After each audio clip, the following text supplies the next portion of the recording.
Hello everyone, I am Chris. Yeah, I actually got a book called The Human Freelancer, not The Human Copywriter, so yeah, thanks for the good plug. So right, we've got a nice,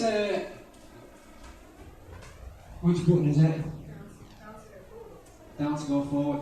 You've been released here, there's absolutely no videos or GIFs or shameless plugs for any more shit in here, so it's just going to go really well, alright? And I'm going to take up Josh's idea standing down here, because up from here I'm just going to tower above you by about 8 miles, so forgive you for craning your necks at the back. Right, yeah, I've been pretty honest with you tightly. My name's Chris, I'm a copywriter. I've been freelance for about 10 years, and until about maybe 4 or 5 months ago, I spent about 18 months going slightly mad in my basement underground. Nice picture of it here. So it started out as quite an innocent idea. We have got a cellar beneath our house terrace in Leeds, and we thought it'd be really nice to do it up and turn it into an Airbnb, because we're already doing Airbnb in our house. It's going pretty well. Thought, you know, renovate it, be fine. And I'm really good at DIY, so I thought I'll get it in there and I'll get stuck into it and then turn it into a flat. Yeah, what I was actually doing was hiding away from reality and denying the fact that basically I'd just totally gone on freelancing. I was sort of frustrated with marketing. I thought it was poisonous and innocuous and it was just manipulating people. Problem is I've lumped everything else in with it, so copywriting, which is writing's what I do and I love. And I fell out of love with that as well, and I was just getting really resentful and bitter. And I eventually sort of pulled myself out of it, which is what this talk's about. But what I figured was there's more to it than just a basement. I think we've all got our own little basements that we all retreat to. Now, it could be just inside your own head, or it could be a coffee shop somewhere, or it could be as simple as just not answering the phone, or getting around to those things that we all know we ought to do, like selling ourselves if you're a creative person, finding work, doing all the uncomfortable stuff. So that's the metaphor, that's what the basement represents, okay? Because when you're in your basement on your own, in a dark little place, you do go a little bit mad. And I'm not talking about, you know, smearing feces on your face mad. I'm just talking about low-grade sort of anxiety, not very happy, nasty. We'll talk about that in a bit anyway, let's move on. So this is about escape. I'm going to talk about a little bit on, you know what happened. I'm going to talk more about how I climbed out the hole, really. Things I've learned, and the most important thing is about meaning. And we'll talk about, if you take anything about from tonight, from my presentation, it's about getting meaning in your work, and I'll give you some tips. So I'm just going to blast you with a tsunami of 11 things I learned that helped me get meaning back into work, to get into the right frame of mind for freelancing again, and enjoying my work a bit more. Yeah, I forgot about this actually. So I thought, after sort of dragging myself out of this strange little rut I found myself in, I thought the most logical step to integrate myself back into society would be to get a part-time minimum wage job working with 14 to 19-year-olds with profound behavioural problems in a city school. Which might not sound like a logical step, because it wasn't. And these kids, I mean, it was when I was sat in a classroom with these kids getting chairs literally thrown at my head that I thought, you know, maybe this isn't the right thing for me. But I also learned some interesting things in there, that I enjoy serving people, I enjoy helping, I enjoy teaching. So some good did come out of it. But for anyone who is freelancing as a creative person and has a part-time job that they're not really enjoying, just to fund just to make a bit of money, it's okay to do that. You can even do that after 10 years of freelancing, you can still be doing it.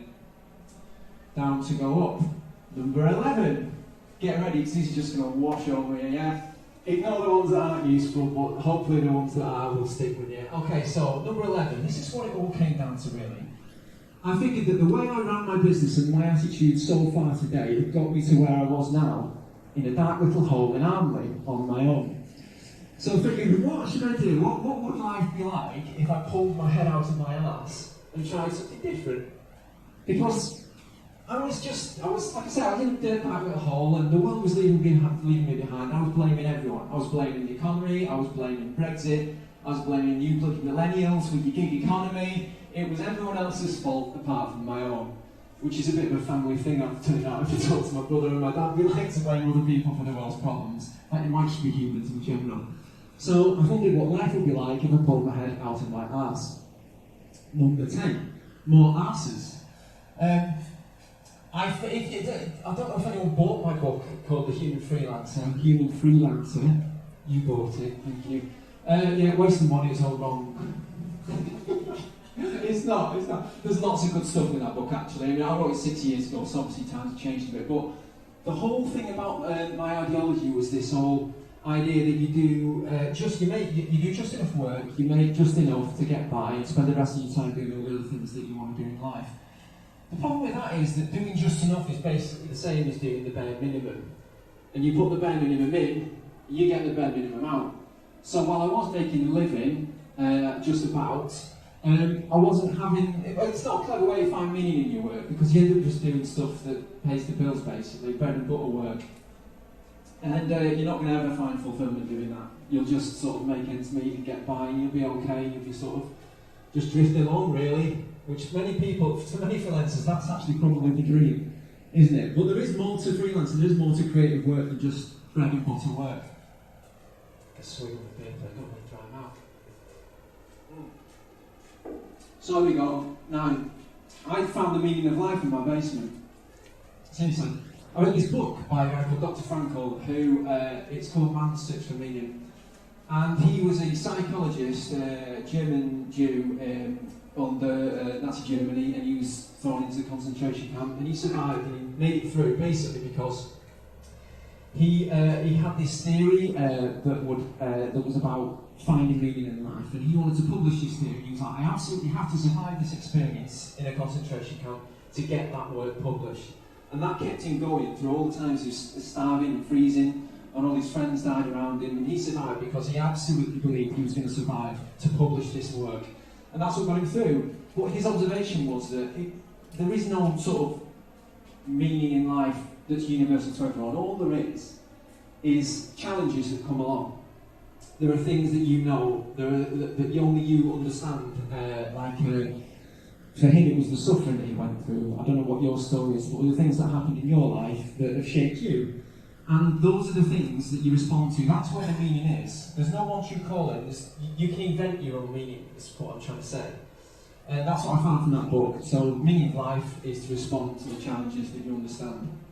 But you didn't think you were going to learn the meaning of life tonight, did you? There you go. I don't know whether that's right. It's just a theory. Okay. So what I'm trying to say here is that all the things that happen to you in your life that you think are trivial and you take for granted are actually what make you interesting. And I think, I've had disagreements with people about this, but the sort of the bad life experiences and also the crap work that you do and the jobs that you hate and the people that rub you up the wrong way, all those things sort of, I'm not going to say they happen for a meaning because if you don't, that's bullshit. But what they are who you are, they make you what you do, they make you who you are, that's what I'm trying to say. And that's where the purpose comes in, that's where the meaning comes from, those experiences you've had, your story, that's what you should draw on when it comes to finding purpose. And I think as creative people, we shoulder an unfair amount of the burden for going through tough stuff. Down to go up. I hear a lot of this, right, in our industry. It's like, I like to focus on my values, this is what it stands for, is my values, on my website, and all this kind of stuff. You hear people talking a lot about values-based work, right? Yeah, great. But your values are important, right? I can see people disagreeing, I'm not sure, but you agree with me, okay, right. Well, your values are important, and your story is important, despite what I'm saying here. But it's important to you, it's not important to everyone else. What you need to do is take your story and look at the themes that are running through it, the interesting things, the challenges, the suffering, the things you've learned, and you need to put that into the service of others. Other people don't care about your values and your story, they care that you understand their problem because you went through it as well. That's what it's all about. So, fuck you and fuck your story, it's not interesting to anyone. But your ability to empathise with their problem and say, hey, I've been there too, I know what that's like, I can help you solve that because I've lived through it. That's what people want to hear if you want to sell things to them. Or if you just want to help them. Or if you want to make money. Because it's okay to do that. What am I talking about here? Oh yeah, another book for you here. Simon Sinek's Start With Why. Your what's, so the things that you make and produce, and the hows, so the means by which you do it, the tools you use to produce things, they're just a means to an end. They change the what's and the hows. What doesn't change, mainly largely throughout your life, is your why. And your why is the reason that you do these things. And it'll take you a long time to work out what your why is. It's taken me 39 years, and I still haven't got it right. But I have a theory about the reasons why I do the things that I do and what presses my buttons. If you can figure out the why, or at least have an inkling of what it is, you're well on the way to getting meaningful work and finding the kind of work that you want to do with the kind of clients you want to work for. Down to go up. Down to go up. Right, yeah, don't get it right. So you found your why, you think you know what your story is and your values. So, but just get the best bit idea of what that is. There's no such thing as getting this right, okay? Like I said, I'm 39, I've not got it right yet, but I've got an inkling of what it is. So choose the best fit.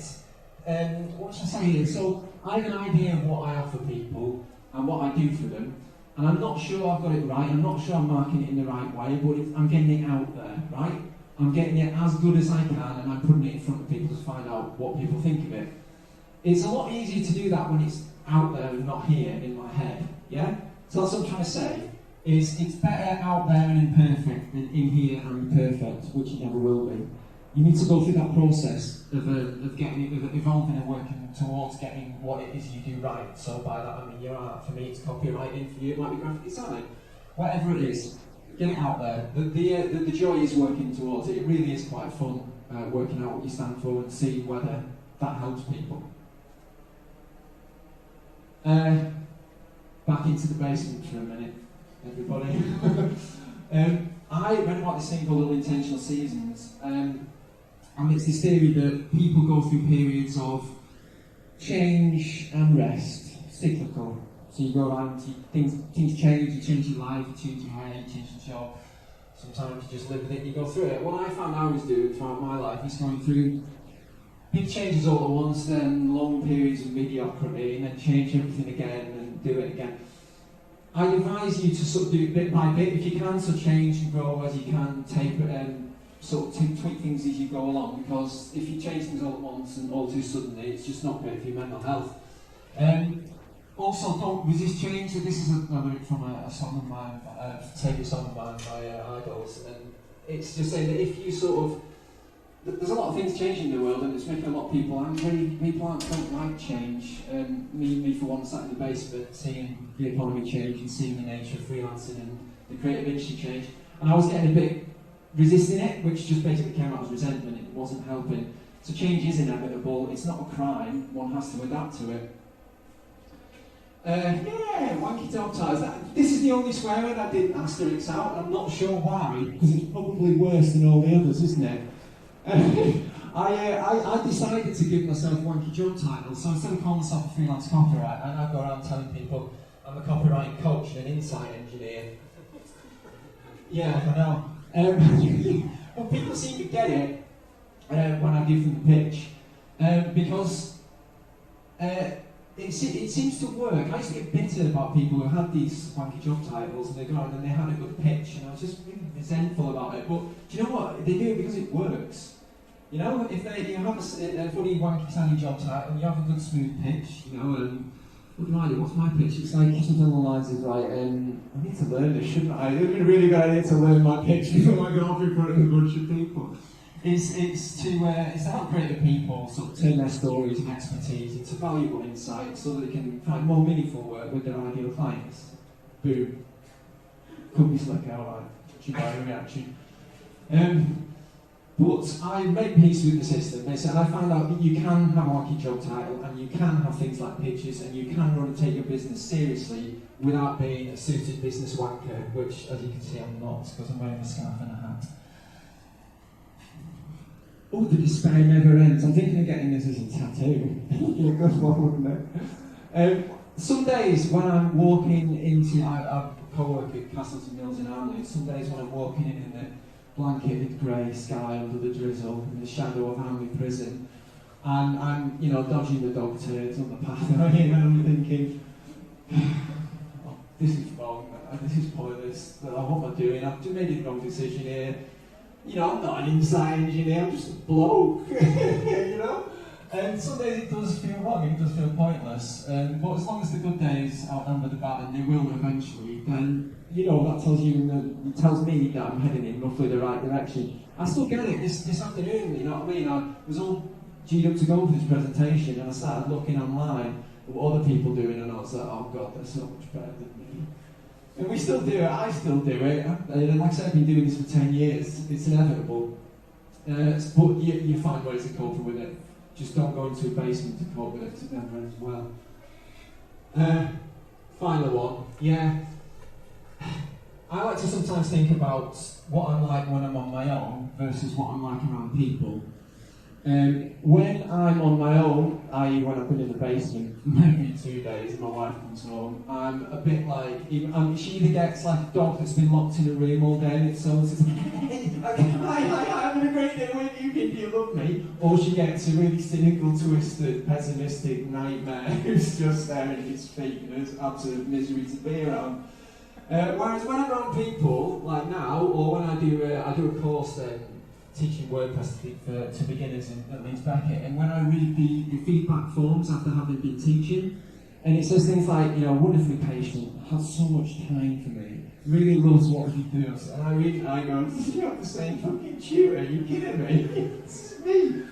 So, but the lesson here is, when you're around people, you're probably a better version of yourself, so don't retreat into your basement, because being with the people you serve, you'll be a better version of yourself. I don't think I've made that theme clear enough in this presentation. It's all about serving people.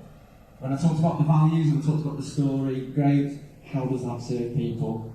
That's where the fulfillment comes from, serving people. Okay, we're at the last 2 slides now, I almost finished. Okay, where's your basement? Where is it? It could be in your head, like I said, it could be a coffee shop, it could be a library, it could be a co-working space. It could be simple as not answering those emails, it could be not trying to pitch for that work. I don't know where your basement is, we all have them, we all go to them, especially creative people, tortured geniuses that we are. Find where it is, know the signs that you're stuck, know the signs that you're in there, think about how you escape, maybe use some of my tips, I don't know. Hopefully that helps. Last slide, so I do a podcast, I said no plugs, didn't I? What a liar.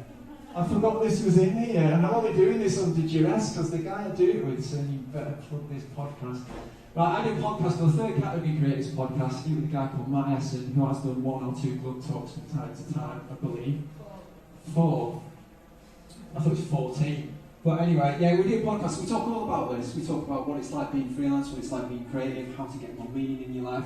We've done about 5 episodes now, so this is serious stuff, you know, and it's quite fun as well, because he's got his systems and processes, and he's got a really good way to do that, and also, as you can tell, I don't take things too seriously. I take the piece of it, so it's quite fun. Subscribe to that, episodes are appearing. If not, and I don't know what an Anchor FM link is, but if you follow me on Twitter, I'll post it up there. So hopefully you found that useful. I've been Chris Kenworthy, and thanks for your attention. Bye bye.